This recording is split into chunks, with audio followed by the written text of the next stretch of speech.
ไปพี่น้องมื้อนี้สิพาเข้าในเมืองเนาะนี่คือถนนดินแดงบ้านเฮาเนาะพี่น้องเนาะที่จะมุ่งสู่ทางดำเนาะพี่น้องเนาะเหลืออยู่บ่หลายกิโลพี่น้องเอ้ยถ่ายบรรยากาศก่อนสิฮอดทางดำให้พี่น้องเบิ่งนํกันเนาะ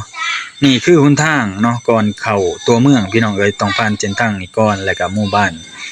นี่ก่อนเนาะที่บ่กล้องพาเข้าไปนี่คือเป็นหมู่บ้านใหม่พี่น้องเอ้ยบ้านใหม่เป็นบ้านที่ใหญ่เนาะอยู่ในเขตที่เบากองอยู่เนาะในเขตออมแอมหมู่บ้านใกล้เคียงเนาะพี่น้องเนาะ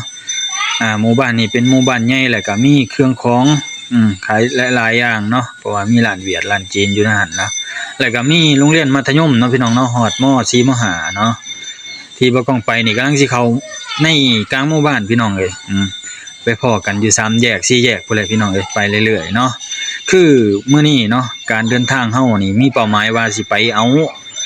น้องเนาะเอาน้องของเสี่ยวเนาะมันพาไปแต่เช้าๆพุ่นแหละก็เลยได้โอกาสได้ไปนำเพิ่นเนาะเพิ่นอยู่พาไปเลาะไปลองเบิ่งบรรยากาศเมืองมหาไซเพิ่นว่าเนาะไปนำกันเสี่ยวเพิ่นว่าเนาะอันนี้ก็เป็นร้านค้าร้านขายเพิ่นว่าเนาะเพิ่นก็มีค่อยๆพัฒนาไปเรื่อยครับพี่น้องบ้านเพิ่นเมืองเพิ่นนี่คือเป็นร้านค้าร้านขายที่บ่กองเคยมาถ่ายพี่น้องเบิ่งมีผู้แสกผู้สาวสาวน้อยเพิ่นขายขนมขายกับข้าวกับน้ำนี่พี่น้องเลี้ยวซ้ายไปนี่เป็นบ้านดงบังไฟเนาะบ้านดงบังไฟปลายทางนี่คือบ้านกะวะเนาะบ้านกะวะออกไปนี่คือเป็นทางดำพี่น้องเอ้ยทางดำที่เพิ่นกำลังพากันเฮ็ดพากันแก้ไขเนาะทางผู้หลักผู้ใหญ่ทางสปป.ลาวเฮาเล่นไปเรื่อยโอ้ยเห็นผู้สาวพุ่นน่ะเสี่ยวบอกถ่ายรูปเพิ่นว่าเนาะบ่ได้ถ่ายให้เพิ่นเนาะเพราะว่าไปกับเสี่ยวล่ะเพิ่นมักแบบนั้นแหละแต่ว่าบ่กล้องบ่ได้พากันออกลู่นอกทางดอกข้าเว้ากันหยอกกันซื่อๆพี่น้องเอ้ยไปนี่คือบรรยากาศนี่แบบบ้านๆเฮานั่นแหละพี่น้องเอ้ยเรือนชานบ้านช่องก็ห่างกันแหน่จักหน่อยเนาะก็บ่ค่อยแบบบ่ทันจะหลอกเจริญปานใดดอกพี่น้องเจริญก็แปลงบ่อนเนาะบางตัวเมืองบางทีเจริญที่เจริญความคิดของเฮาสิ่งที่เฮาบ่เคยเห็นเนาะมันแปลกหูแปลกตามันมีเรือนมีซ่านขึ้นเฮาก็คือเจริญในมุมมองเฮาแต่ว่าเอาไปเปรียบเทียบบ้านเพิ่นเมืองเพิ่นเนาะพี่น้องเนาะมันก็บ่คือกันเนาะกับที่บ้านเพิ่นมีตึกมีหยังมีความอำนวยความสะดวกต่างๆนานาเฮาไปเปรียบเทียบใส่นั่นก็บ่แม่นเนาะพี่น้องเนาะความเจริญบ้านเฮาเฮาเห็นแนวแปลกหูแปลกตาแต่กี้มันบ่มีแนวนี้บัดซุมื้อนี้มันมีเฮาได้เห็นได้อันแบบนี้เฮาก็เว้าสู่กันฟังเล่าสู่พี่น้องฟังถ่ายทอดนี่แบบนี้แหละพี่น้องเอ้ยนี่บรรยากาศ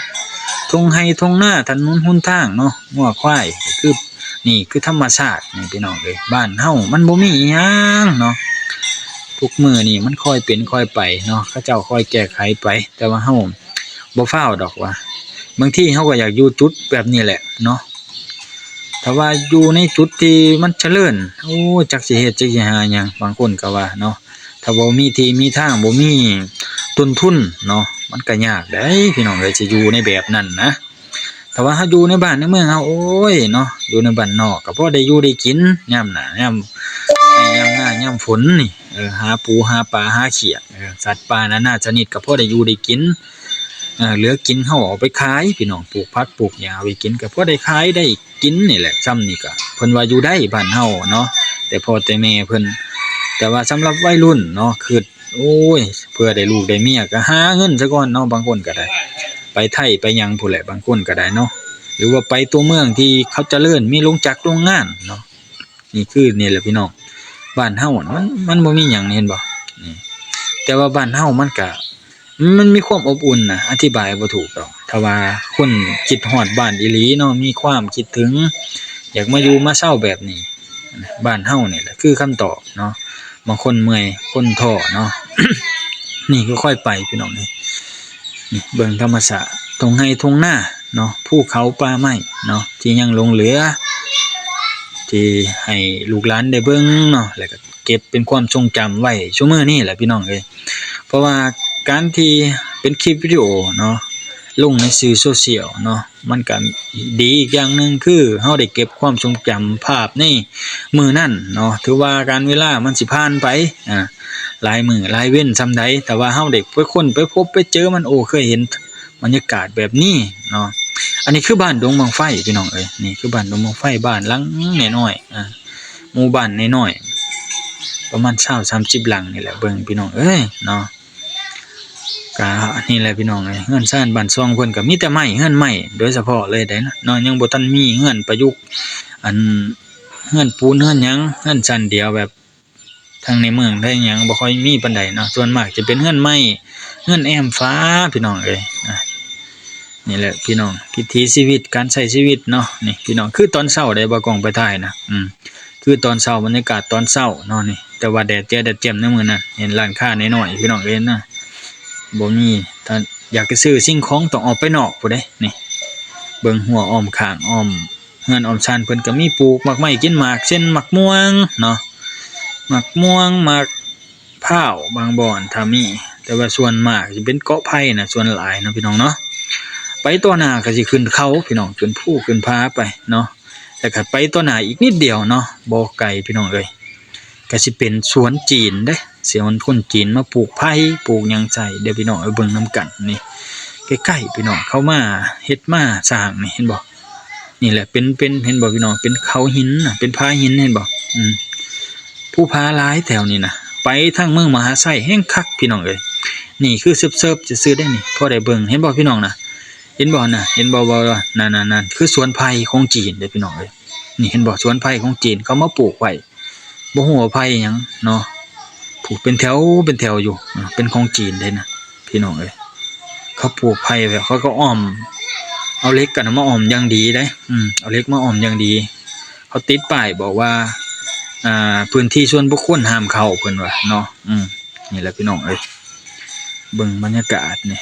บ้านเฮาเนาะภูเขาเนาะส่วนมากเป็นป่าเป็นดงแต่ก็ค่อยแปลนออกไปเรื่อยแหละคนเจาะเฮ็ดทำมาหากินที่ทำมาหากินนั่นแหละพี่น้องส่วนมากเนาะหนทางก็เจาะจากเขาน่ะพี่น้องเอ้ยเพื่อจะเป็นหนทางแล่นขึ้นเที่ยวก็ได้เนาะแล่นไปหน่อยนึงก็เห็นสัตว์ป่าเนาะเขาเอิ้นอีหยังจนพรเพิ่นว่าจนพรเพิ่นว่าเนาะบ่กล้องก็แนมบ่ทันนะพี่น้องคันเห็นก็สิเห็นในมุมกล้องนั่นแหละเนาะจนพรก็ได้คิดว่านะวันมีจอนพรมื้อน่ะไปเนาะเพราะว่าจอนพรมันแล่นไปเนาะโอ้ยพี่น้องเอ้ยหนทางก็เพื่อจะฮอดทางดำเนาะก็แล่นไปไกลเติบหลายกิโลเนาะออกจากหมู่บ้านนะออกจากหมู่บ้านไกลกิโลเติบแถวข้างซ้ายข้างขวานี่ก็เป็นคนกำลังสิเซาให้เซาหน้าพี่น้องบุกป่าพากันอ้อมที่อ้อมทางไว้แต่ว่าทางนี้ดินบ่ค่อยราบปานใดเนาะที่บ่ค่อยเป็นที่ราบส่วนมากจะเป็นที่นู่นตุปุติปิอยู่เนาะขวามือนี่เขาเจ้าว่าได้ยินสิมีโครงการลงหมากไม้กินหมากนะเช่นพวกทุเรียนเนาะว่าปลูกทุเรียนปลูกมังคุดเนาะว่าบ่ฮู้ว่าเขามาจากไสนะพี่น้องนะเขากำลังสิบุกเบิกพี่น้อง ที่ทางก็บ่ค่อยปานใดดอกพี่น้องแต่ว่าหนทางนี่ก็พอได้เที่ยวนะมันบ่ดีดอกคิดว่าทางแดงนะทางแดงพี่น้องก็คงสิเข้าใจติจินตนาการถูกที่ว่าทางแดงเนาะเวลาฝนตกก็เป็นขี้ตมจักหน่อยเวลาอันน้ำแรงก็เป็นขี้ไงเนาะเป็นขี้ไงขี้หยังนี่อยู่ขวามือนี่พี่น้องเบิ่งนี่เขาบุกเบิกเขารถจกมาจกพวกอันออกพวกอีหยังก็พวกขี้เหือะพวกต้นหมอกต้นไม้เขาอนามัยนะทำความสะอาดนะพวกหลุมบ่อแม่นเบิดแหละเนาะเขาเฮ็ดนะพี่น้องเฮ็ดให้มันอันน่ะได้นะเฮ็ดให้ได้เป็นปลูกนั่นปลูกนี่ให้ได้เป็นหมากเป็นหน่วยนะเขาเจ้าก็บริบัติเบิ่งนะพี่น้องมีแต่ป่าแต่ดงเนาะแต่ว่าเริ่มแปลนเริ่มหยังไปเรื่อยเนาะค่อยๆไปแต่ละปีแต่ละเดือนเขาเจ้าก็ค่อยพัฒนาไปเหลืออีกบ่หลายพี่น้องเหลืออีกบ่ไกลเนาะใกล้สิฮอดอันจุดหมายที่เฮาจะออกไปแล้วเนาะพี่น้องคือทางดำเนาะคลิปนี้ก็คือเป้าหมายคือไปจากทางแดงสู่ทางดำเนาะได้พี่น้องติดตามเบิ่งนี่แหละพี่น้องบ้านเฮาเนาะมีแต่ภูแต่เขาเบิ่งผู้ธรรมชาตินะสวยสดงดงามที่ธรรมชาติเพิ่นปั้นแต่งไว้ให้เฮาได้เบิ่งได้ดูเนาะถึงว่ามันสิบ่เลิศบ่รู้สำหรับบางคนเนาะที่บ่ได้หลงใหลที่บ่ได้มักกับธรรมชาติแบบนี้แต่ว่าคนที่เพิ่นมักเพิ่นเบิ่งจริงๆเพิ่นก็คงสิเข้าใจเนาะว่านี่คือธรรมชาติบ้านเฮาเนาะบางคนก็อยากเห็นให้มันอุดมสมบูรณ์อยากให้มันป่าทึบบางคนพู้นแหละเห็นเขาอันเบิกป่าเห็นเขาทางป่าโอ้ยบ่แม่นว่ามันสิมีแรงใจได้พี่น้องแต่มันจำเป็นเนาะจำเป็นต้องได้เฮ็ดได้หาต้องได้เบิกป่าทางป่าให้มัน อ่าแปลนให้ได้ลงเฮ็ดปลูกพืชปลูกหญ้าพอได้อยู่ได้กินนะบางคนเพิ่นก็ว่าจังซั่นได้พี่น้องเอ้ยนี่ระยะเดินทางสำหรับรถยังไกลเติบได้พี่น้องนี่เห็นบ่วิทย์ผู้หน่วยนี้ไปก็สิเป็นโรงงานพี่น้องเอ้ยโรงงานของคนจีนคนเวียดเนาะที่เขามาตั้งอยู่ไว้ซื้อมันซื้อหยังพี่น้องเอ้ยเดินทางไปไกลเติบได้บ่แม่นว่าไกลพี่น้องเอ้ยก่อนสิเข้าเมืองนี่ระยะทางบ่แม่นเกือบ100กิโลพุ่นว่าเนาะเกือบพุ่นแหละเนาะพอไปเส้นนี้นะไปเมืองยมราชยมราชพุ่นเด้อพี่น้องเอ้ยไปยมราชไป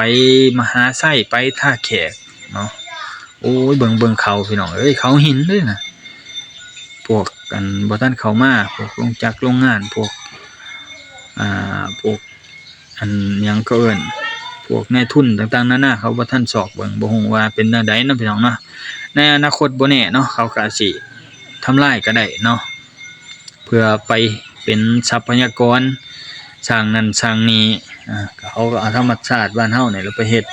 เฮาก็ต้องเสียสละไปเขาอยากว่าอยากให้บ้านเมืองเจริญเนาะบางบ่อนบางทีเขาว่าได้แต่ว่าเฮาก็ค่อยเฮ็ดไปนั่นแหละพี่น้องค่อยเบิ่งไปว่าเขาเจ้าสิเฮ็ดในรูปแบบใดเนาะว่าการพัฒนาบ้านเมืองเฮามันสิเป็นรูปแบบใดแต่ว่าเฮาก็เบิ่งในจุดๆนี้แหละในมื้อนี้ว่าเฮาเห็นว่าจุดนี้มันเคยมีแนวนี้เพื่อบางมื้อเนาะบางปีบางหยังมันหายจางหายไปเฮาก็ได้หวนมาเบิ่งนี่แหละคลิปวิดีโอคลิปนี้แหละพี่น้องเอ้ยธรรมชาติในจุดๆนี้บางคนมาเล่นมาเที่ยวเนาะอันนี้ก็แม่ใหญ่นี่เพิ่นก็สิออกไปให้ไปหน้าห้องจะเพิ่นจังน้อยไปใช้ไม้เท้าเนาะไปให้เพิ่นว่าเนาะเขาเจ้าเป็นคนกันเองพี่น้องเอ้ยเนาะทางนี้เขาเจ้าบ่ค่อยยิงบ่ค่อยขี้คุยเนาะว่าแล้วก็ได้เพิ่นเป็นกันเองถ้าเว้ามาถามเพิ่นก็โอ้ตอบแบบบ่นัวหัวม่วนนะพี่น้องเอ้ยเนาะนี่พี่น้องเอ้ยเดินทางไปกันต่อนี่จักหน่อยก็สิฮอดลงจากโรงงานเขาแล้วเนาะเป็นของเวียดของจีนเด้เนาะเป็นของเวียดของจีนถ้าว่าเวียดจีนบ่เข้ามาคนลาวเฮาก็จักสิไปขายให้ไผให้มาปลูกมันก็ได้เนาะนี่แหละพี่น้องเอ้ยพึ่งพาอาศัยกันเพิ่นว่าบางบ่อนบางคนเข้ามาเฮาก็บ่ได้ว่าไปโทษร่วมกันเบิดว่าพวกนั้นไปทำลายนั่นลายนี่ทำลายธรรมชาติเนาะบางทีเขาอาจสิมีเหตุผลบางอย่างเนาะมีความอยากได้บางอย่างของเขาเนาะนี่แหละคือโรงงานของพวกจีนพี่น้องเอ้ยของคนจีนคนเวียดเขามาซื้อเปิดมันร้านมันเนาะเปิดร้านมันซื้อรับซื้อมันเนาะส่งไปเวียดไปจีนพุ่นแหละพี่น้องนี่แหละเนาะใกล้สิฮอดแล้วพี่น้องเอ้ยหนทางดำเนาะ